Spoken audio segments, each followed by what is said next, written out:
the oldest military treatise in the world. Translated from the Chinese. The Art of War. By Sun Tzu. Translated by Lionel Giles. Laying plans. 1. Sun Tzu said, the art of war is of vital importance to the state. 2. It is a matter of life and death, a road either to safety or to ruin. Hence it is a subject of inquiry which can on no account be neglected. 3. The art of war, then, is governed by 5 constant factors, to be taken into account in one's deliberations, when seeking to determine the conditions obtaining in the field. 4. These are, 1. The moral law, 2. Heaven, 3. Earth, 4. The commander, 5. Method and discipline. 5-6. The moral law causes the people to be in complete accord with their ruler, so that they will follow him regardless of their lives, undismayed by any danger. 7. Heaven signifies night and day, cold and heat, times and seasons. 8. Earth comprises distances, great and small, danger and security, open ground and narrow passes, the chances of life and death. 9. The commander stands for the virtues of wisdom, sincerely, benevolence, courage and strictness. 10. By method and discipline are to be understood the marshalling of the army in its proper subdivisions, the graduations of rank among the officers, the maintenance of roads by which supplies may reach the army, and the control of military expenditure. 11. These 5 heads should be familiar to every general. He who knows them will be victorious, he who knows them not will fail. 12. Therefore, in your deliberations, when seeking to determine the military conditions, let them be made the basis of a comparison, in this wise. 13. 1. Which of the 2 sovereigns is imbued with the moral law? 2. Which of the 2 generals has most ability? 3. With whom lie the advantages derived from heaven and earth? 4. On which side is discipline most rigorously enforced? 5. Which army is stronger? 6. On which side are officers and men more highly trained? 7. In which army is there the greater constancy both in reward and punishment? 14.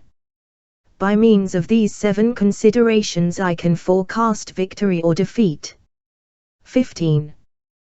The general that hearkens to my counsel and acts upon it, will conquer, let such a one be retained in command.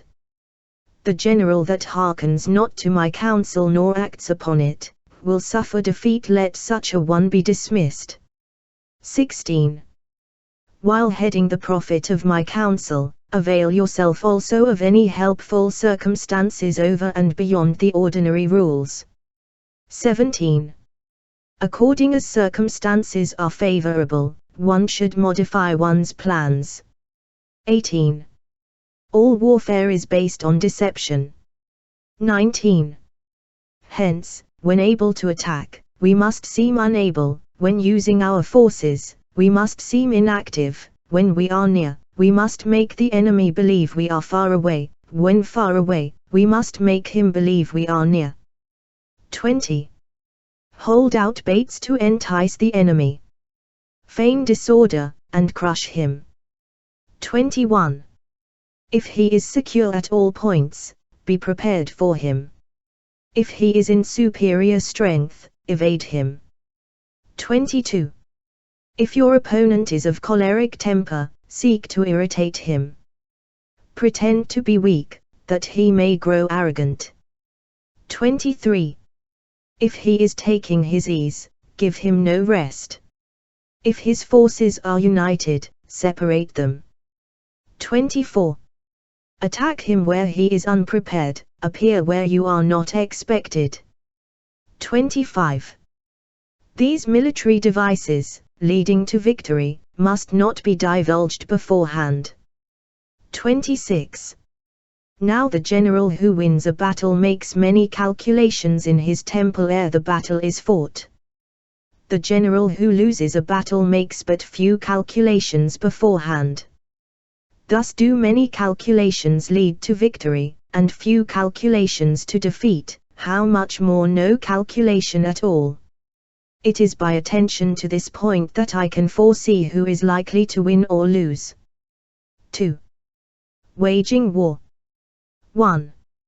Sun Tzu said, in the operations of war, where there are in the field 1,000 swift chariots, as many heavy chariots, and 100,000 mail-clad soldiers, with provisions enough to carry them 1,000 li, the expenditure at home and at the front, including entertainment of guests, small items such as glue and paint, and sums spent on chariots and armor, will reach the total of 1,000 ounces of silver per day.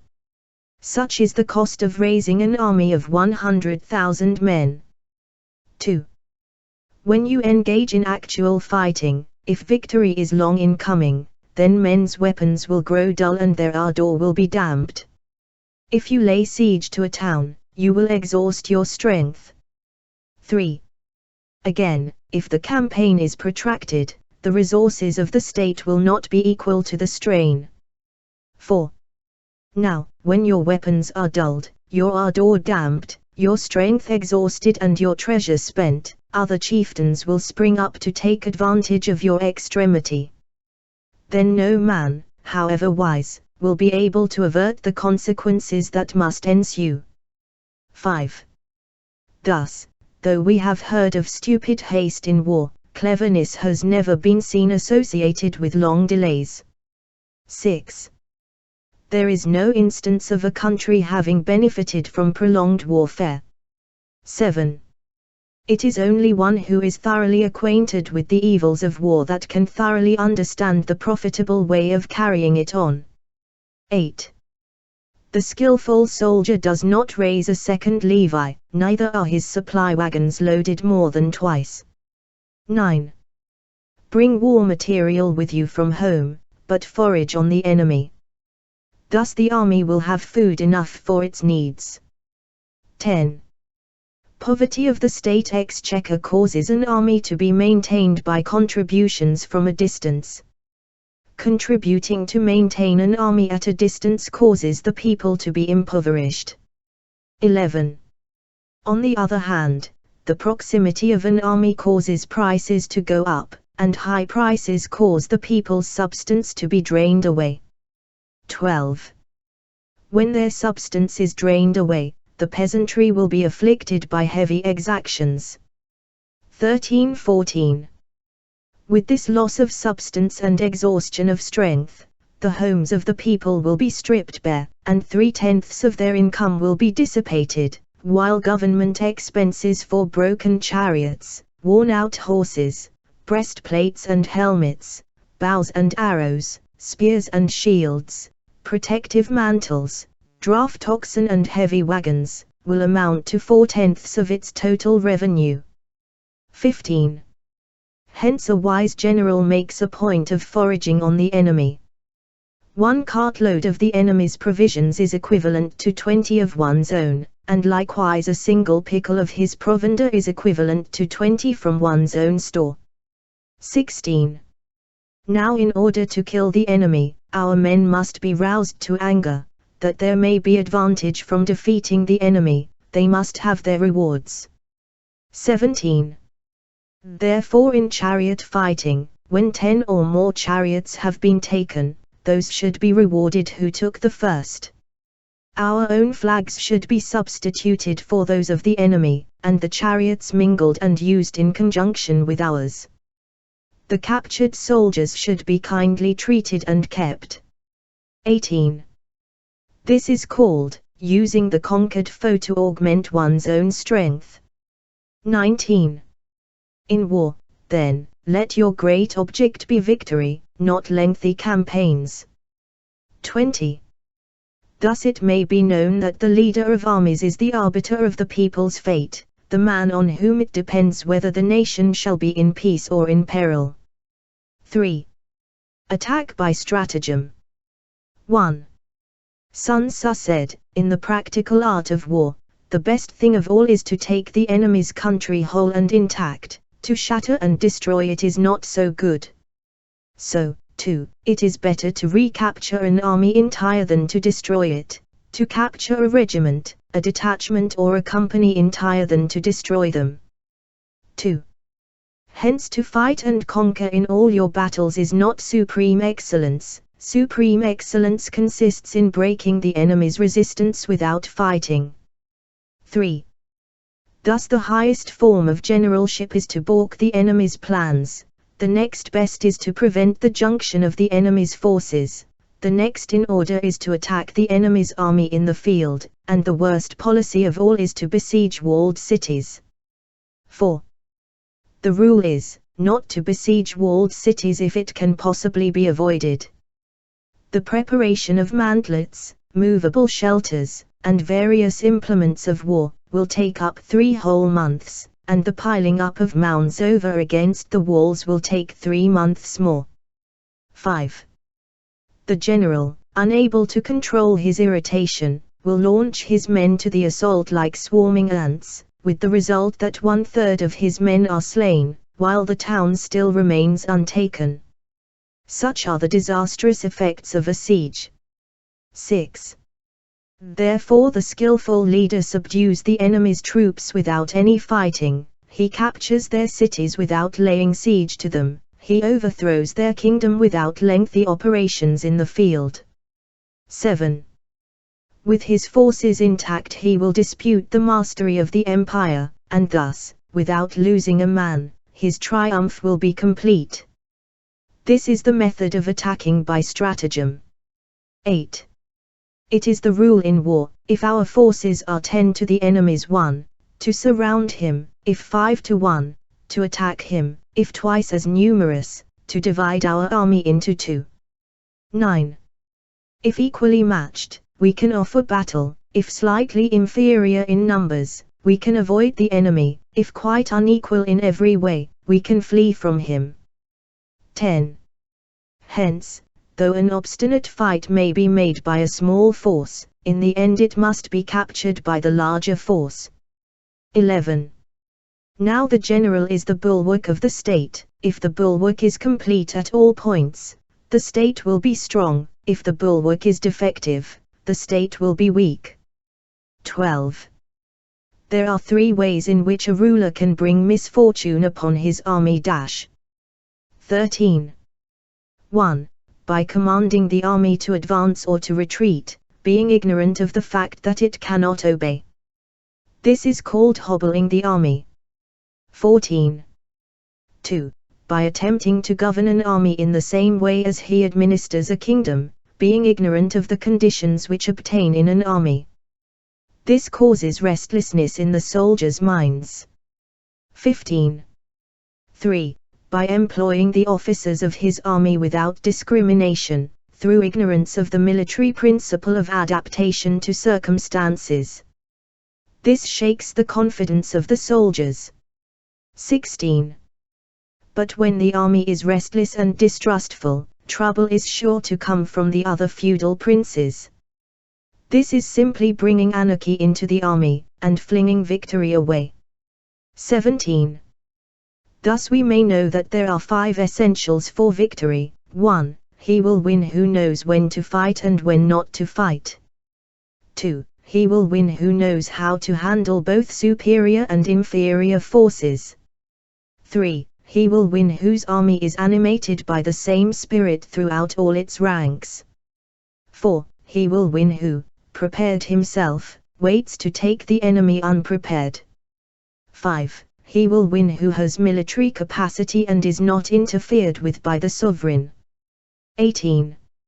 Hence the saying, if you know the enemy and know yourself, you need not fear the result of 100 battles. If you know yourself but not the enemy, for every victory gained you will also suffer a defeat. If you know neither the enemy nor yourself, you will succumb in every battle. 4. Tactical dispositions. 1. Sun Tzu said, the good fighters of old first put themselves beyond the possibility of defeat, and then waited for an opportunity of defeating the enemy. 2.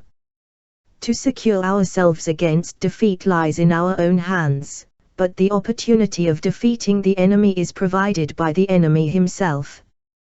3.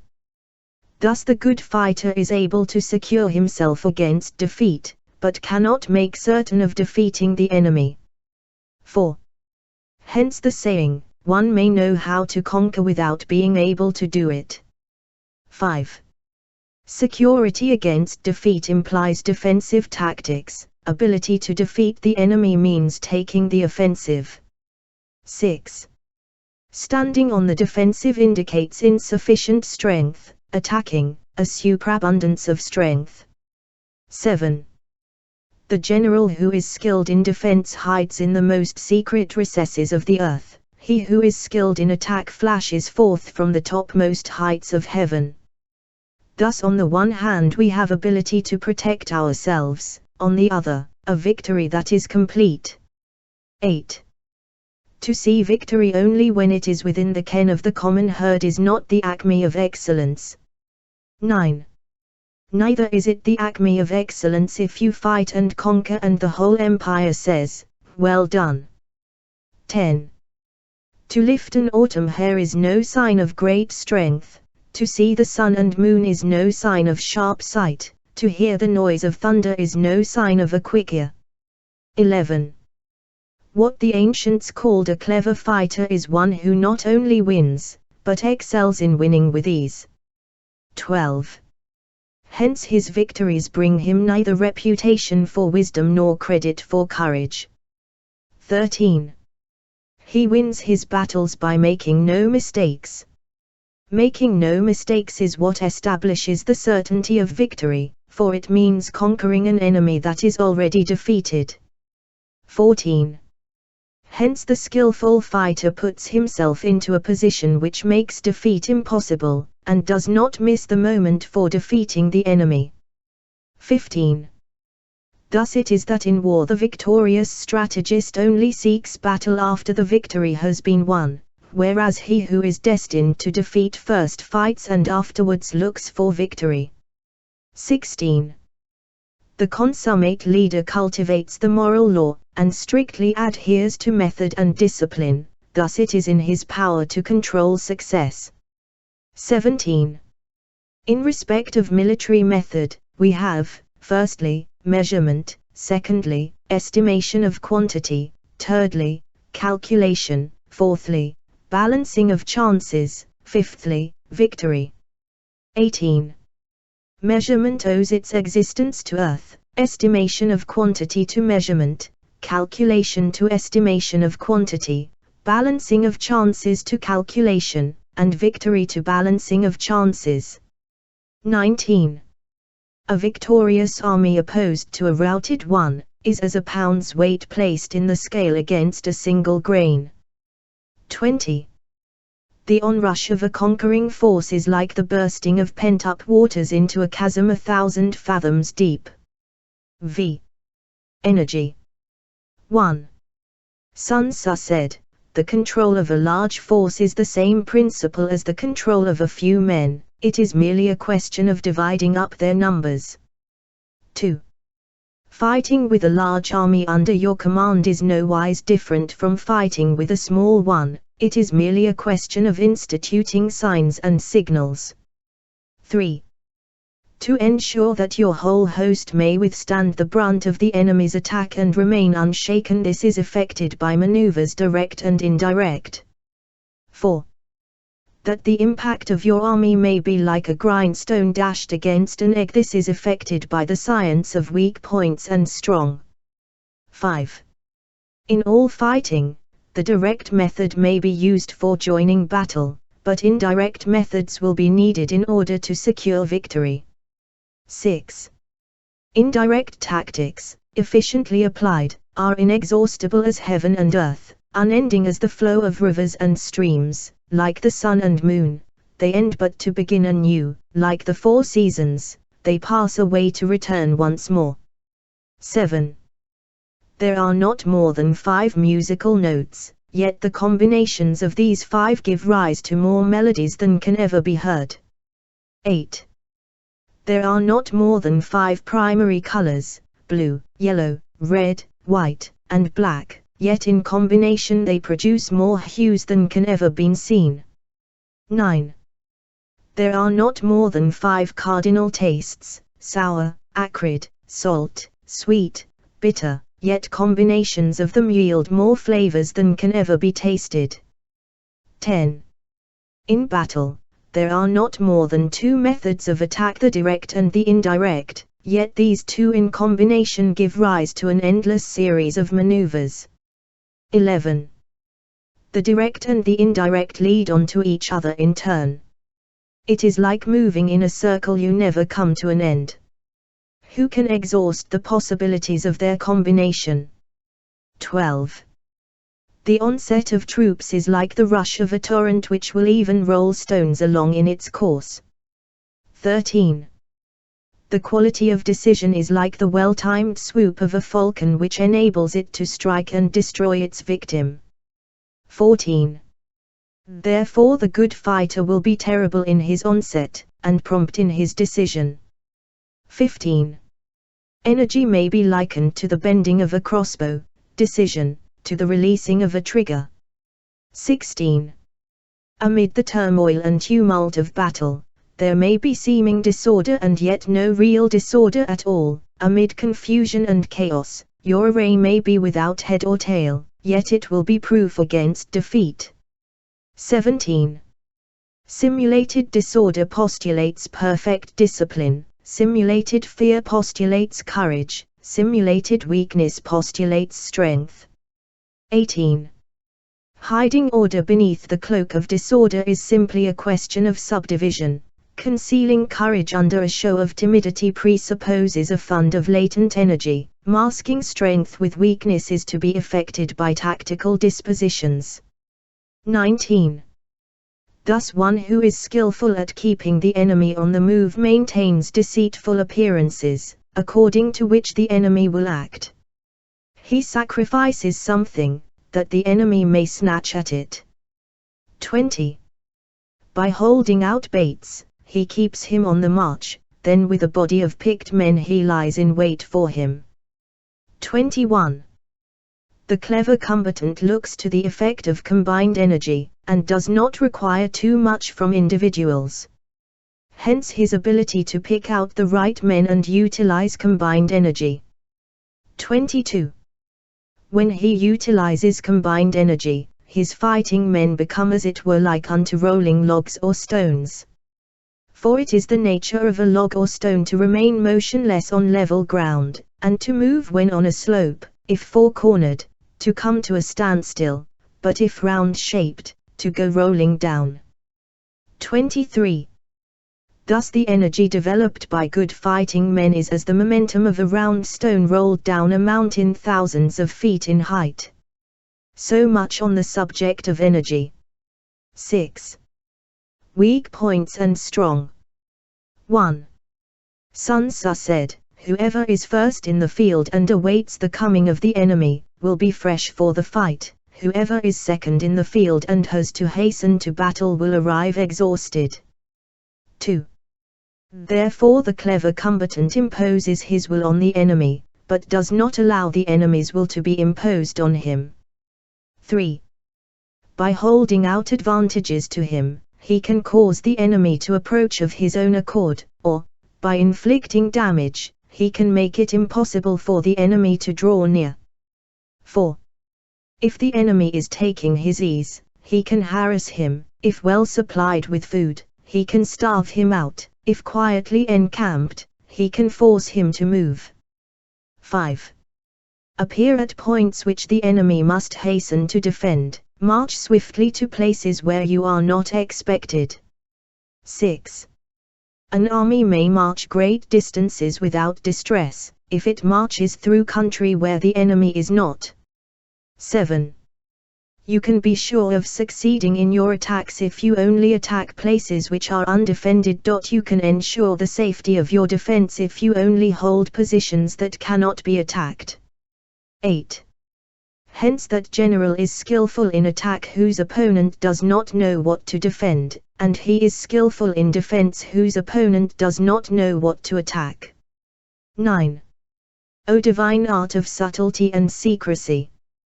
Through you we learn to be invisible, through you inaudible, and hence we can hold the enemy's fate in our hands. 10. You may advance and be absolutely irresistible. If you make for the enemy's weak points, you may retire and be safe from pursuit if your movements are more rapid than those of the enemy. 11. If we wish to fight, the enemy can be forced to an engagement even though he be sheltered behind a high rampart and a deep ditch. All we need do is attack some other place that he will be obliged to relieve. 12. If we do not wish to fight, we can prevent the enemy from engaging us even though the lines of our encampment be merely traced out on the ground. All we need do is to throw something odd and unaccountable in his way. 13. By discovering the enemy's dispositions and remaining invisible ourselves, we can keep our forces concentrated, while the enemy's must be divided. 14. We can form a single united body, while the enemy must split up into fractions. Hence there will be a whole pitted against separate parts of a whole, which means that we shall be many to the enemy's few. 15. And if we are able thus to attack an inferior force with a superior one, our opponents will be in dire straits. 16. The spot where we intend to fight must not be made known, for then the enemy will have to prepare against a possible attack at several different points, and his forces being thus distributed in many directions, the numbers we shall have to face at any given point will be proportionately few. 17. For should the enemy strengthen his van, he will weaken his rear; should he strengthen his rear, he will weaken his van; should he strengthen his left, he will weaken his right; should he strengthen his right, he will weaken his left. If he sends reinforcements everywhere, he will everywhere be weak. 18. Numerical weakness comes from having to prepare against possible attacks, numerical strength, from compelling our adversary to make these preparations against us. 19. Knowing the place and the time of the coming battle, we may concentrate from the greatest distances in order to fight. 20. But if neither time nor place be known, then the left wing will be impotent to succor the right equally impotent to succor the left, the van unable to relieve the rear, or the rear to support the van. How much more so if the furthest portions of the army are anything under 100 li apart, and even the nearest are separated by several li. 21. Though according to my estimate the soldiers of you here exceed our own in number, that shall advantage them nothing in the matter of victory. I say then that victory can be achieved. 22. Though the enemy be stronger in numbers, we may prevent him from fighting. Scheme so as to discover his plans and the likelihood of their success. 23. Rouse him, and learn the principle of his activity or inactivity. Force him to reveal himself, so as to find out his vulnerable spots. 24. Carefully compare the opposing army with your own, so that you may know where strength is superabundant and where it is deficient. 25. In making tactical dispositions, the highest pitch you can attain is to conceal them. Conceal your dispositions, and you will be safe from the prying of the subtlest spies, from the machinations of the wisest brains. 26. How victory may be produced for them out of the enemy's own tactics, that is what the multitude cannot comprehend. 27. All men can see the tactics whereby I conquer, but what none can see is the strategy out of which victory is evolved. 28. Do not repeat the tactics which have gained you one victory, but let your methods be regulated by the infinite variety of circumstances. 29. Military tactics are like unto water, for water in its natural course runs away from high places and hastens downwards. 30. So in war, the way is to avoid what is strong and to strike at what is weak. 31. Water shapes its course according to the nature of the ground over which it flows. The soldier works out his victory in relation to the foe whom he is facing. 32. Therefore, just as water retains no constant shape, so in warfare there are no constant conditions. 33.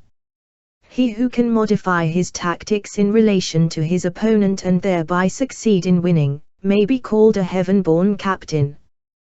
34. The 5 elements, water, fire, wood, metal, earth, are not always equally predominant. The 4 seasons make way for each other in turn. There are short days and long, the moon has its periods of waning and waxing. 7. Maneuvering. 1. Sun Tzu said, in war, the general receives his commands from the sovereign. 2.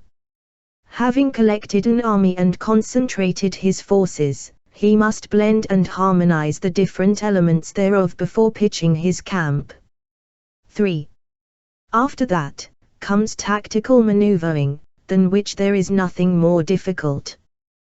The difficulty of tactical maneuvering consists in turning the devious into the direct, and misfortune into gain. 4.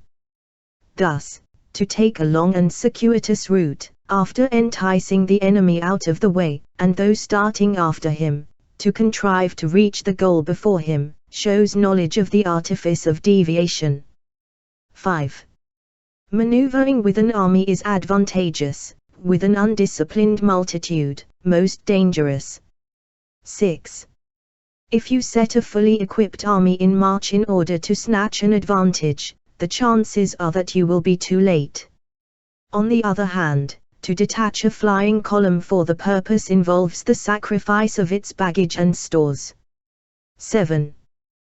Thus, if you order your men to roll up their buff coats, and make forced marches without halting day or night, covering double the usual distance at a stretch, doing 100 li in order to wrest an advantage, the leaders of all your 3 divisions will fall into the hands of the enemy.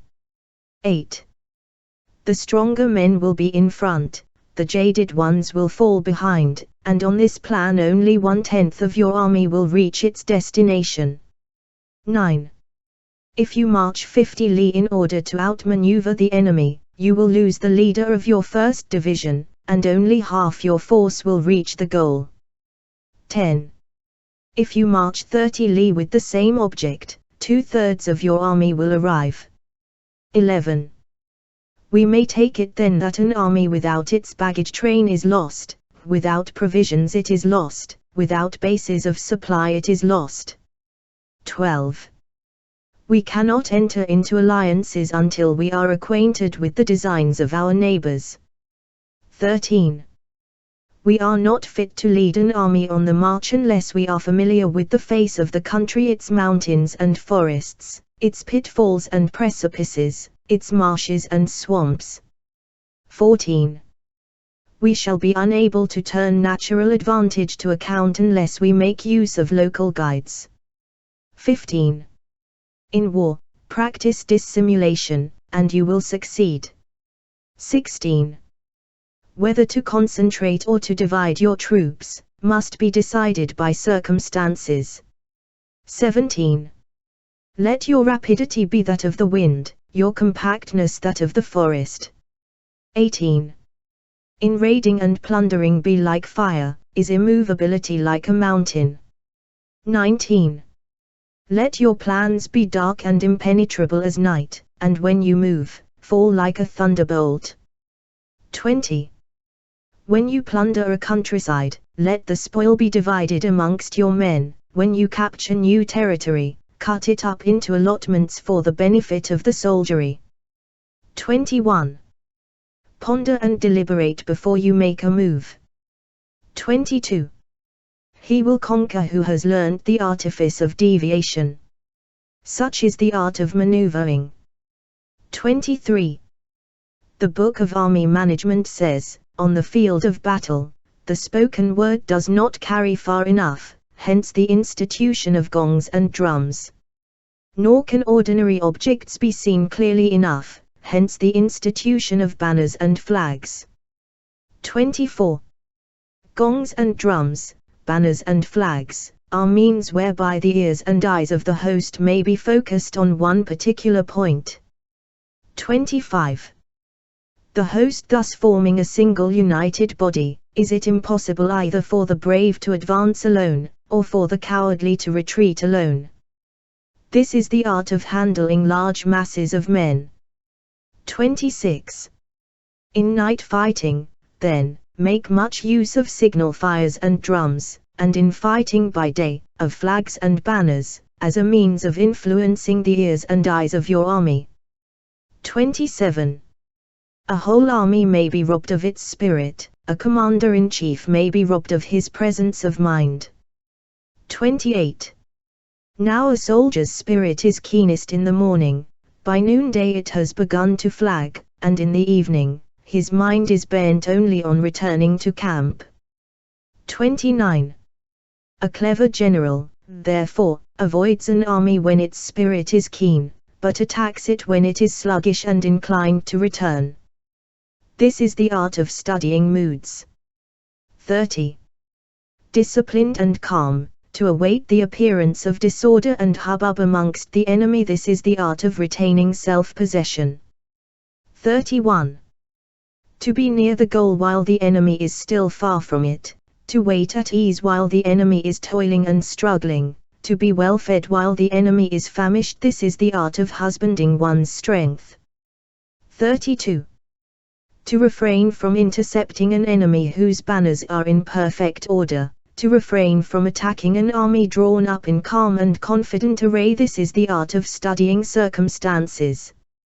33. It is a military axiom not to advance uphill against the enemy, nor to oppose him when he comes downhill. 34. Do not pursue an enemy who simulates flight, do not attack soldiers whose temper is keen. 35. Do not swallow bait offered by the enemy. Do not interfere with an army that is returning home.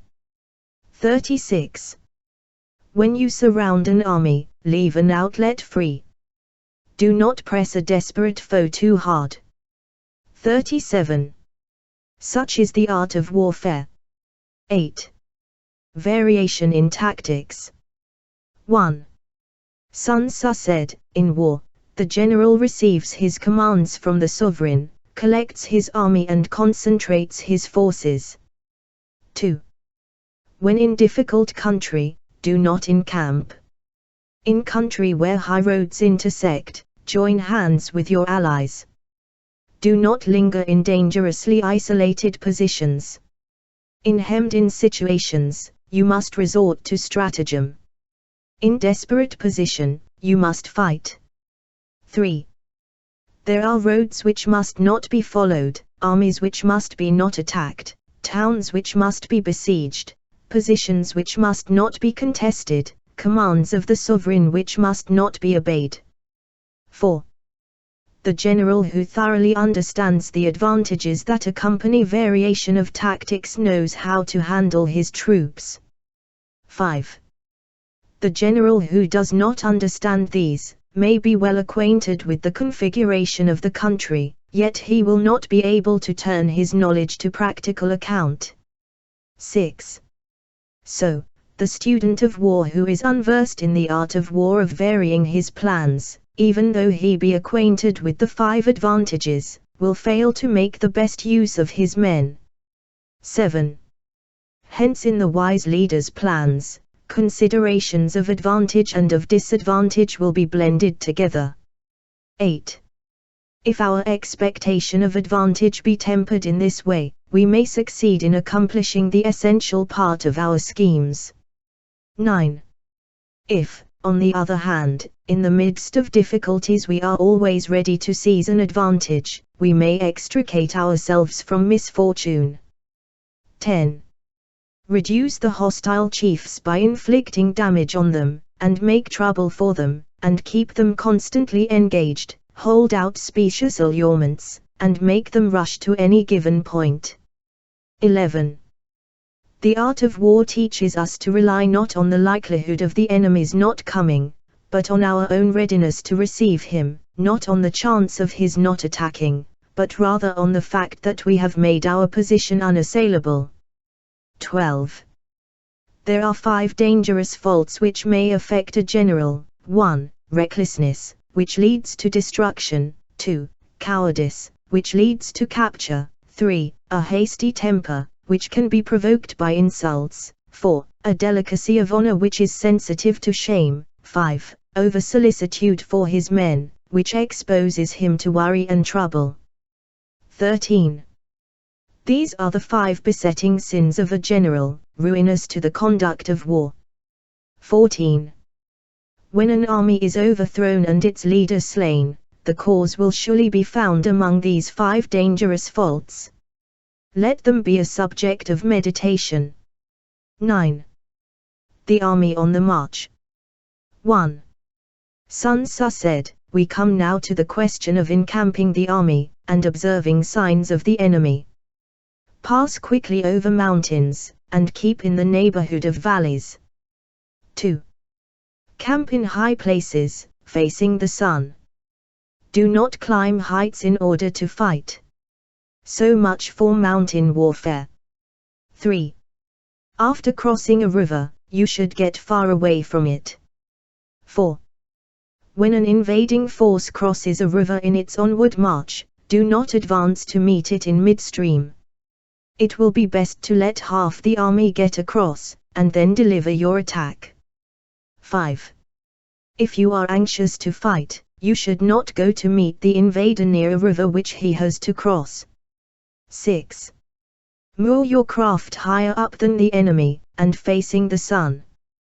Do not move upstream to meet the enemy. So much for river warfare. 7. In crossing salt marshes, your sole concern should be to get over them quickly, without any delay. 8.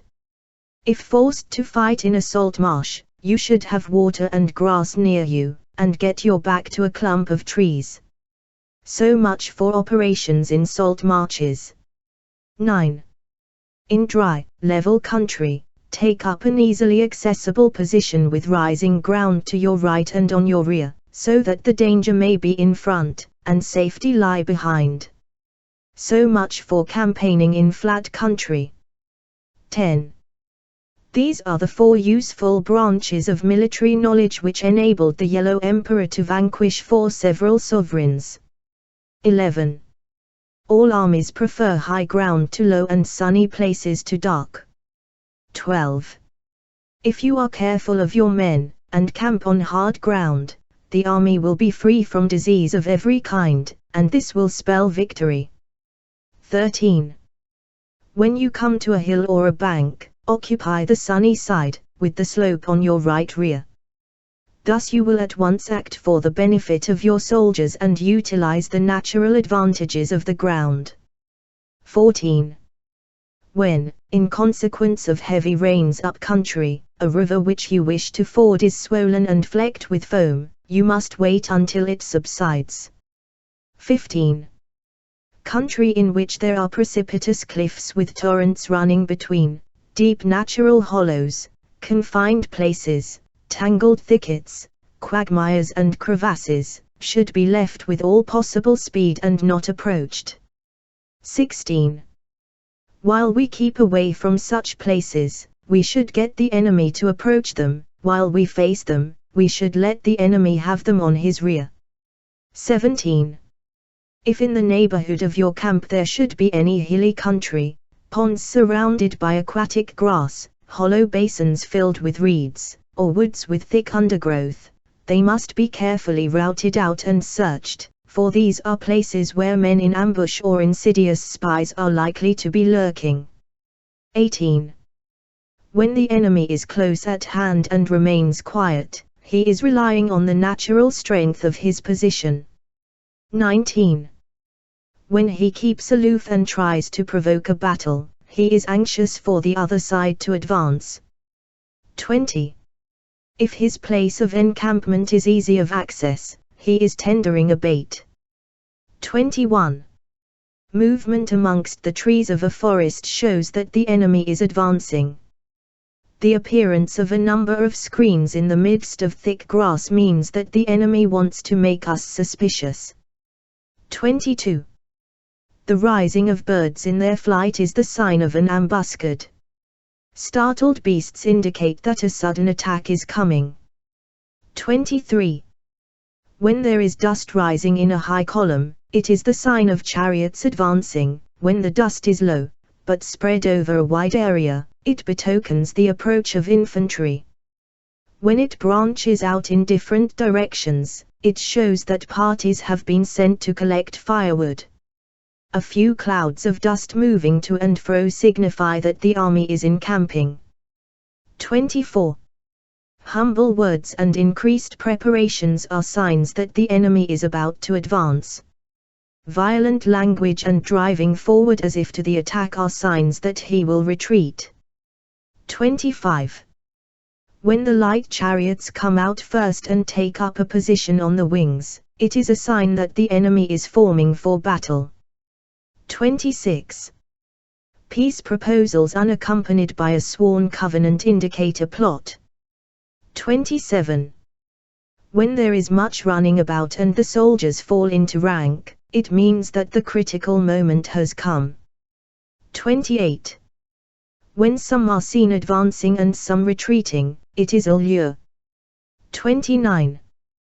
When the soldiers stand leaning on their spears, they are faint from want of food. 30.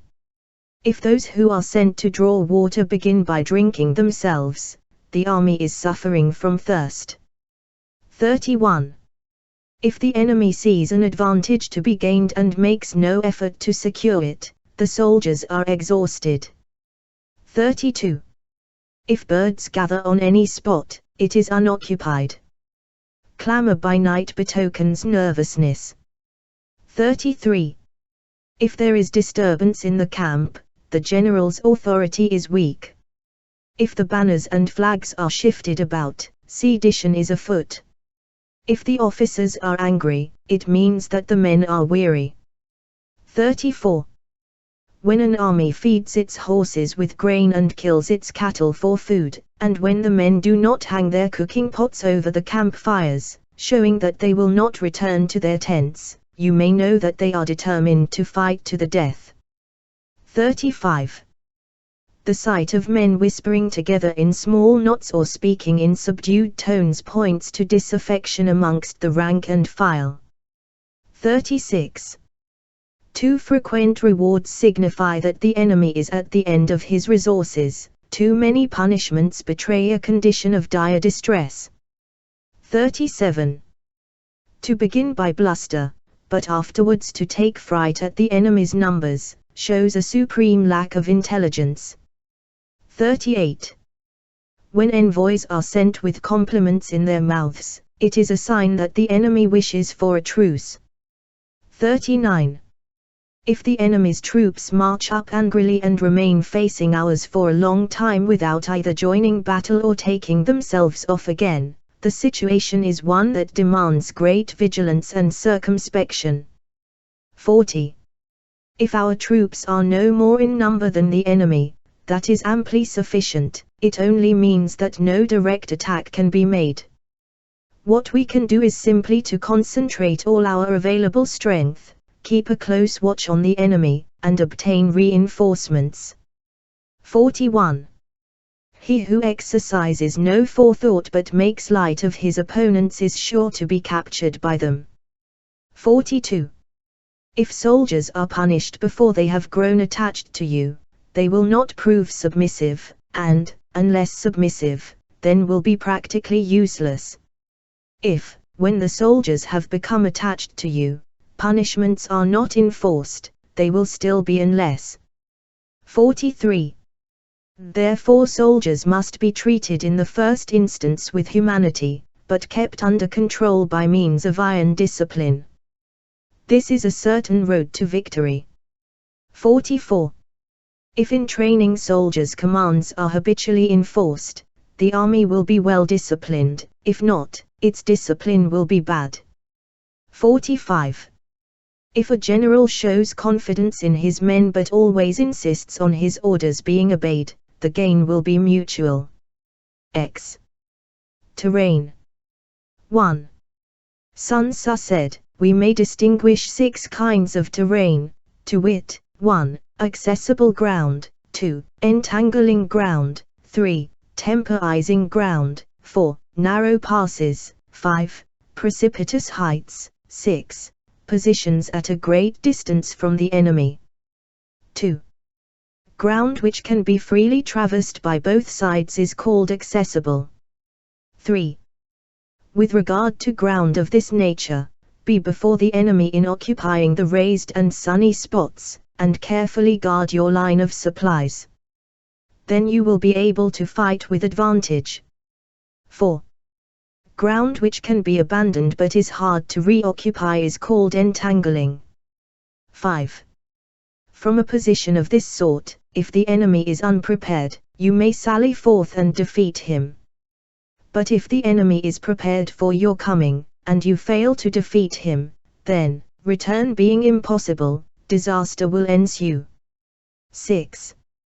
When the position is such that neither side will gain by making the first move, it is called temporizing ground. 7. In a position of this sort, even though the enemy should offer us an attractive bait, it will be advisable not to stir forth, but rather to retreat, thus enticing the enemy in his turn. Then, when part of his army has come out, we may deliver our attack with advantage. 8. With regard to narrow passes, if you can occupy them first, let them be strongly garrisoned and await the advent of the enemy. 9. Should the army forestall you in occupying a pass, do not go after him if the pass is fully garrisoned, but only if it is weakly garrisoned. 10. With regard to precipitous heights, if you are beforehand with your adversary, you should occupy the raised and sunny spots, and there wait for him to come up. 11. If the enemy has occupied them before you, do not follow him, but retreat and try to entice him away. 12. If you are situated at a great distance from the enemy, and the strength of the two armies is equal, it is not easy to provoke a battle, and fighting will be to your disadvantage. 13. These 6 are the principles connected with earth. The general who has attained a responsible post must be careful to study them. 14. Now an army is exposed to 6 several calamities, not arising from natural causes, but from faults for which the general is responsible. These are, 1. Flight, 2. Insubordination, 3. Collapse, 4. Ruin, 5. Disorganization, 6. Rout. 15. Other conditions being equal, if one force is hurled against another 10 times its size, the result will be the flight of the former. 16. When the common soldiers are too strong and their officers too weak, the result is insubordination. When the officers are too strong and the common soldiers too weak, the result is collapse. 17.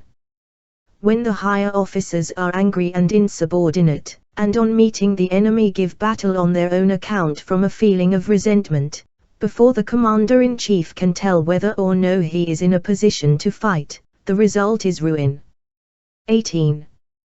When the general is weak and without authority, when his orders are not clear and distinct, when there are no fixed duties assigned to officers and men, and the ranks are formed in a slovenly haphazard manner, the result is utter disorganization. 19. When a general, unable to estimate the enemy's strength, allows an inferior force to engage a larger one, or hurls a weak detachment against a powerful one, and neglects to place picked soldiers in the front rank, the result must be rout. 20. These are 6 ways of courting defeat, which must be carefully noted by the general who has attained a responsible post. 21. The natural formation of the country is the soldier's best ally, but a power of estimating the adversary, of controlling the forces of victory, and of shrewdly calculating difficulties, dangers and distances, constitutes the test of a great general. 22. He who knows these things, and in fighting puts his knowledge into practice, will win his battles. He who knows them not, nor practices them, will surely be defeated.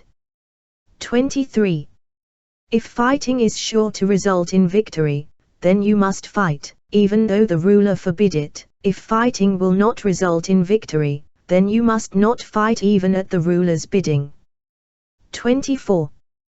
The general who advances without coveting fame and retreats without fearing disgrace, whose only thought is to protect his country and do good service for his sovereign, is the jewel of the kingdom. 25. Regard your soldiers as your children, and they will follow you into the deepest valleys. Look upon them as your own beloved sons, and they will stand by you even unto death. 26. If, however, you are indulgent, but unable to make your authority felt, kind-hearted, but unable to enforce your commands, and incapable, moreover, of quelling disorder, then your soldiers must be likened to spoiled children. They are useless for any practical purpose. 27. If we know that our own men are in a condition to attack, but are unaware that the enemy is not open to attack, we have gone only halfway towards victory. 28. If we know that the enemy is open to attack, but are unaware that our own men are not in a condition to attack, we have gone only halfway towards victory. 29. If we know that the enemy is open to attack, and also know that our men are in a condition to attack, but are unaware that the nature of the ground makes fighting impracticable, we have still gone only halfway towards victory. 30. Hence the experienced soldier, once in motion, is never bewildered. Once he has broken camp, he is never at a loss. 31. Hence the saying, if you know the enemy and know yourself, your victory will not stand in doubt. If you know heaven and know earth, you may make your victory complete. 11. The 9 situations. 1. Sun Tzu said, the art of war recognizes 9 varieties of ground. 1. Dispersive ground. 2. Facile ground. 3. Contentious ground. 4. Open ground. 5. Ground of intersecting highways. 6. Serious ground. 7. Difficult ground. 8. Hemmed-in ground. 9. Desperate ground. 2. When a chieftain is fighting in his own territory, it is dispersive ground. 3. When he has penetrated into hostile territory, but to no great distance, it is facile ground. 4. Ground the possession of which imports great advantage to either side, is contentious ground. 5. Ground on which each side has liberty of movement is open ground. 6. Ground which forms the key to 3 contiguous states, so that he who occupies it first has most of the empire at his command, is a ground of intersecting highways. 7. When an army has penetrated into the heart of a hostile country, leaving a number of fortified cities in its rear, it is serious ground. 8. Mountain forests, rugged steeps, marshes and fens, all country that is hard to traverse, this is difficult ground. 9. Ground which is reached through narrow gorges, and from which we can only retire by tortuous paths, so that a small number of the enemy would suffice to crush a large body of our men, this is hemmed-in ground. 10. Ground on which we can only be saved from destruction by fighting without delay, is desperate ground. 11. On dispersive ground, therefore, fight not. On facile ground, halt not. On contentious ground, attack not. 12. On open ground, do not try to block the enemy's way. On the ground of intersecting highways, join hands with your allies. 13. On serious ground, gather in plunder. In difficult ground, keep steadily on the march. 14. On hemmed-in ground, resort to stratagem. On desperate ground, fight. 15. Those who were called skillful leaders of old knew how to drive a wedge between the enemy's front and rear, to prevent cooperation between his large and small divisions, to hinder the good troops from rescuing the bad, the officers from rallying their men. 16. When the enemy's men were united, they managed to keep them in disorder. 17. When it was to their advantage, they made a forward move, when otherwise, they stopped still. 18. If asked how to cope with a great host of the enemy in orderly array and on the point of marching to the attack, I should say, begin by seizing something which your opponent holds dear, then he will be amenable to your will. 19. Rapidity is the essence of war. Take advantage of the enemy's unreadiness, make your way by unexpected routes, and attack unguarded spots. 20. The following are the principles to be observed by an invading force. The further you penetrate into a country, the greater will be the solidarity of your troops, and thus the defenders will not prevail against you. 21. Make forays in fertile country in order to supply your army with food. 22. Carefully study the well-being of your men, and do not overtax them. Concentrate your energy and hoard your strength. Keep your army continually on the move, and devise unfathomable plans. 23. Throw your soldiers into positions whence there is no escape, and they will prefer death to flight. If they will face death, there is nothing they may not achieve. Officers and men alike will put forth their uttermost strength. 24. Soldiers when in desperate straits lose the sense of fear. If there is no place of refuge, they will stand firm. If they are in hostile country, they will show a stubborn front. If there is no help for it, they will fight hard. 25.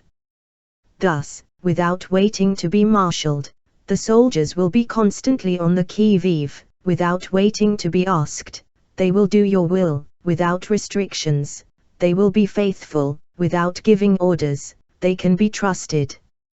26. Prohibit the taking of omens, and do away with superstitious doubts.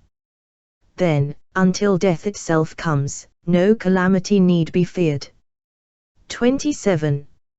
If our soldiers are not overburdened with money, it is not because they have a distaste for riches. If their lives are not unduly long, it is not because they are disinclined to longevity. 28. On the day they are ordered out to battle, your soldiers may weep, those sitting up bedewing their garments, and those lying down letting the tears run down their cheeks. But let them once be brought to bay, and they will display the courage of a Chu or a Kir. 29. The skillful tactician may be likened to the Shuai-Jan. Now the Shuai-Jan is a snake that is found in the Chung Mountains. Strike at its head, and you will be attacked by its tail, strike at its tail, and you will be attacked by its head, strike at its middle, and you will be attacked by head and tail both. 30. Asked if an army can be made to imitate the Shuai-Jan, I should answer, yes. For the men of Wu and the men of Yu'er are enemies, yet if they are crossing a river in the same boat and are caught by a storm, they will come to each other's assistance just as the left hand helps the right. 31. Hence it is not enough to put one's trust in the tethering of horses, and the burying of chariot wheels in the ground. 32. The principle on which to manage an army is to set up one standard of courage which all must reach. 33. How to make the best of both strong and weak, that is a question involving the proper use of ground. 34. Thus the skillful general conducts his army just as though he were leading a single man, willy-nilly, by the hand. 35. It is the business of a general to be quiet and thus ensure secrecy, upright and just, and thus maintain order. 36. He must be able to mystify his officers and men by false reports and appearances, and thus keep them in total ignorance. 37. By altering his arrangements and changing his plans, he keeps the enemy without definite knowledge. By shifting his camp and taking circuitous routes, he prevents the enemy from anticipating his purpose. 38. At the critical moment, the leader of an army acts like one who has climbed up a height and then kicks away the ladder behind him. He carries his men deep into hostile territory before he shows his hand. 39.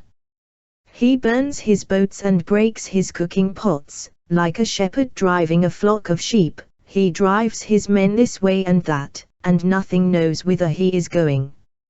40. To muster his host and bring it into danger, this may be termed the business of the general.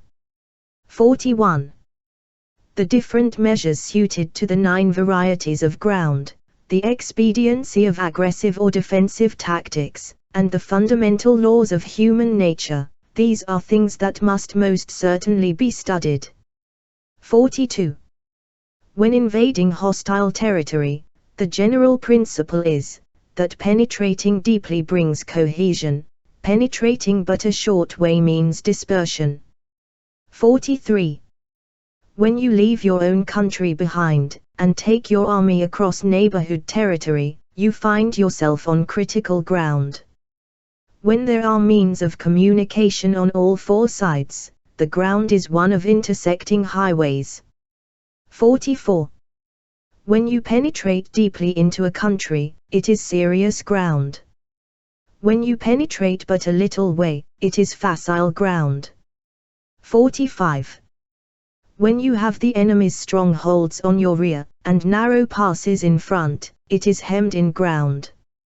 When there is no place of refuge at all, it is desperate ground.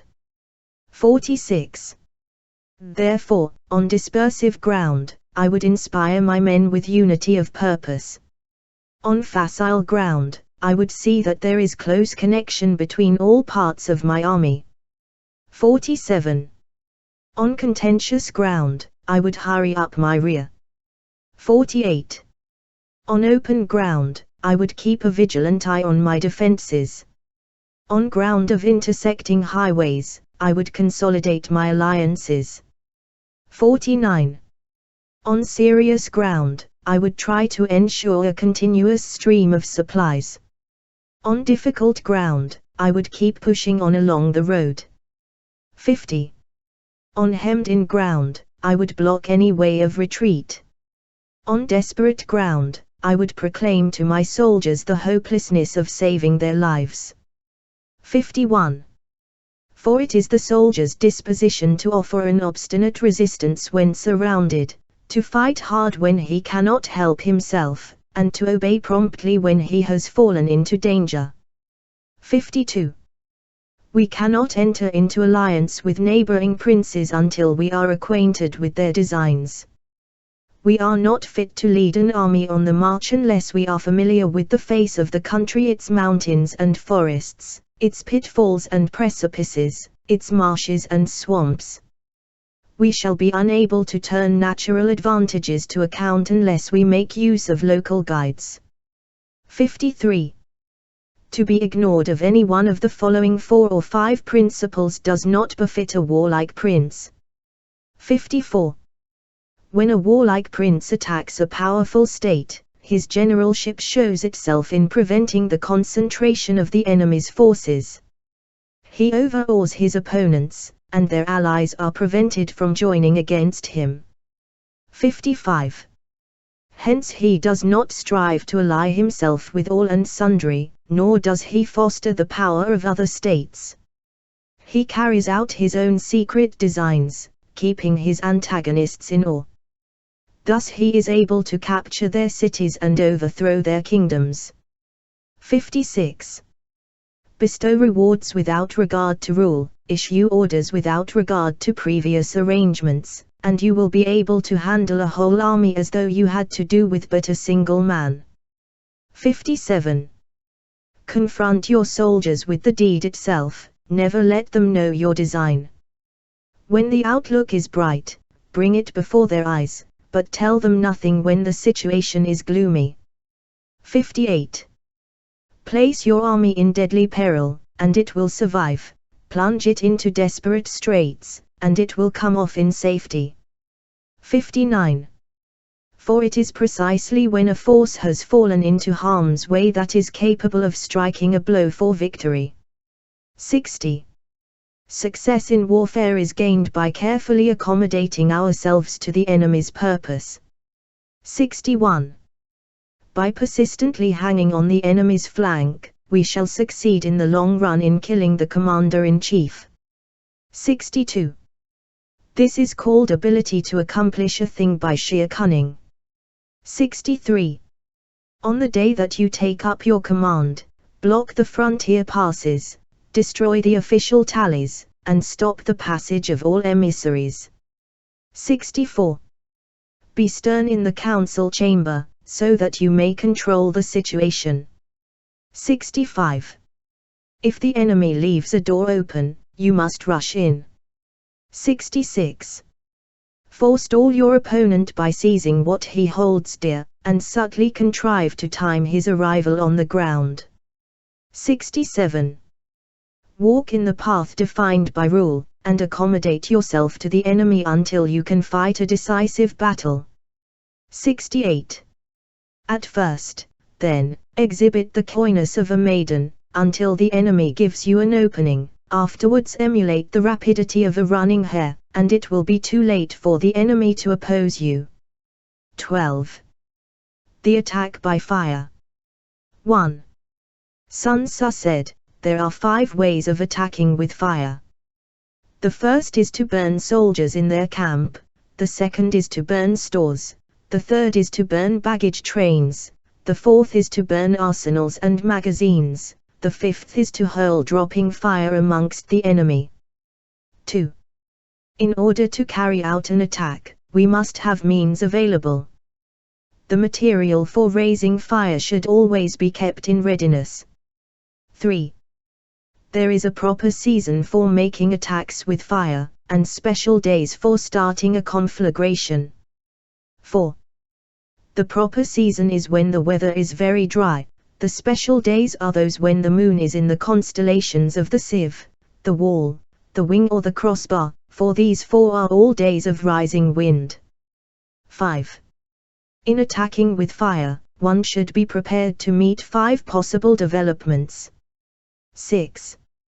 1. When fire breaks out inside to enemy's camp, respond at once with an attack from without. 7. 2. If there is an outbreak of fire, but the enemy's soldiers remain quiet, bide your time and do not attack. 8. 3. When the force of the flames has reached its height, follow it up with an attack, if that is practicable, if not, stay where you are. 9.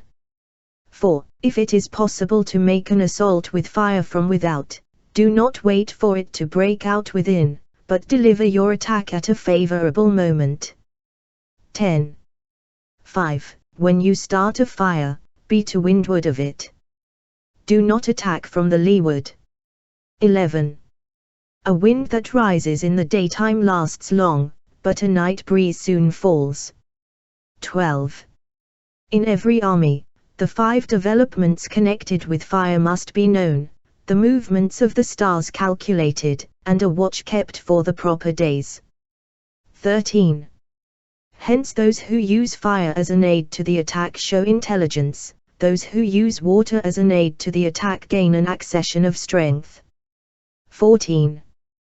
By means of water, an enemy may be intercepted, but not robbed of all his belongings. 15. Unhappy is the fate of one who tries to win his battles and succeed in his attacks without cultivating the spirit of enterprise, for the result is waste of time and general stagnation. 16.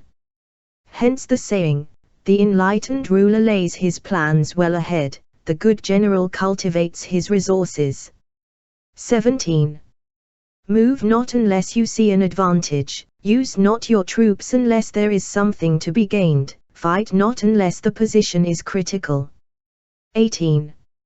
No ruler should put troops into the field merely to gratify his own spleen, no general should fight a battle simply out of pique.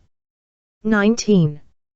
If it is to your advantage, make a forward move, if not, stay where you are. 20. Anger may in time change to gladness, vexation may be succeeded by content. 21. But a kingdom that has once been destroyed can never come again into being, nor can the dead ever be brought back to life. 22. Hence the enlightened ruler is heedful, and the good general full of caution. This is the way to keep a country at peace and an army intact. 13. The use of spies. 1. Sun Tzu said, raising a host of 100,000 men and marching them great distances entails heavy loss on the people and a drain on the resources of the state. The daily expenditure will amount to 1,000 ounces of silver. There will be commotion at home and abroad, and men will drop down exhausted on the highways. As many as 700,000 families will be impeded in their labor. 2. Hostile armies may face each other for years, striving for the victory which is decided in a single day. This being so, to remain in ignorance of the enemy's condition simply because one grudges the outlay of 100 ounces of silver in honors and emoluments, is the height of inhumanity. 3.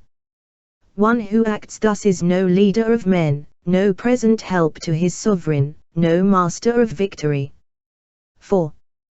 Thus, what enables the wise sovereign and the good general to strike and conquer, and achieve things beyond the reach of ordinary men, is folk knowledge. 5. Now this folk knowledge cannot be elicited from spirits, it cannot be obtained inductively from experience, nor by any deductive calculation. 6. Knowledge of the enemy's dispositions can only be obtained from other men. 7. Hence the use of spies, of whom there are 5 classes: 1. Local spies, 2. Inward spies, 3. Converted spies, 4. Doomed spies, 5. Surviving spies. 8. When these 5 kinds of spy are all at work, none can discover the secret system. This is called divine manipulation of the threads. It is the sovereign's most precious faculty. 9. Having local spies means employing the services of the inhabitants of a district. 10. Having inward spies, making use of officials of the enemy. 11. Having converted spies, getting hold of the enemy's spies and using them for our own purposes. 12. Having doomed spies, doing certain things openly for purposes of deception, and allowing our spies to know of them and report them to the enemy. 13. Surviving spies, finally, are those who bring back news from the enemy's camp. 14. Hence it is that which none in the whole army are more intimate relations to be maintained than with spies. None should be more liberally rewarded. In no other business should greater secrecy be preserved. 15. Spies cannot be usefully employed without a certain intuitive sagacity. 16. They cannot be properly managed without benevolence and straightforwardness. 17. Without subtle ingenuity of mind, one cannot make certain of the truth of their reports. 18. Be subtle. Be subtle. And use your spies for every kind of business. 19. If a secret piece of news is divulged by a spy before the time is ripe, he must be put to death together with the man to whom the secret was told. 20. Whether the object be to crush an army, to storm a city, or to assassinate an individual, it is always necessary to begin by finding out the names of the attendants, the aides de camp, and doorkeepers and sentries of the general in command. Our spies must be commissioned to ascertain these. 21. The enemy's spies who have come to spy on us must be sought out, tempted with bribes, led away and comfortably housed. Thus they will become converted spies and available for our service. 22. It is through the information brought by the converted spy that we are able to acquire and employ local and inward spies. 23. It is owing to his information, again, that we can cause the doomed spy to carry false tidings to the enemy. 24. Lastly, it is by his information that the surviving spy can be used on appointed occasions. 25. The end and aim of spying in all its 5 varieties is knowledge of the enemy, and this knowledge can only be derived, in the first instance, from the converted spy. Hence it is essential that the converted spy be treated with the utmost liberality. 26. Of old, the rise of the Yuan dynasty was due to Aichi, who had served under the Xia. Likewise, the rise of the Zhou dynasty was due to Liu Yao, who had served under the Yuan. 27. Hence it is only the enlightened ruler and the wise general who will use the highest intelligence of the army for purposes of spying, and thereby they achieve great results. Spies are a most important element in war, because on them depends an army's ability to move. The end.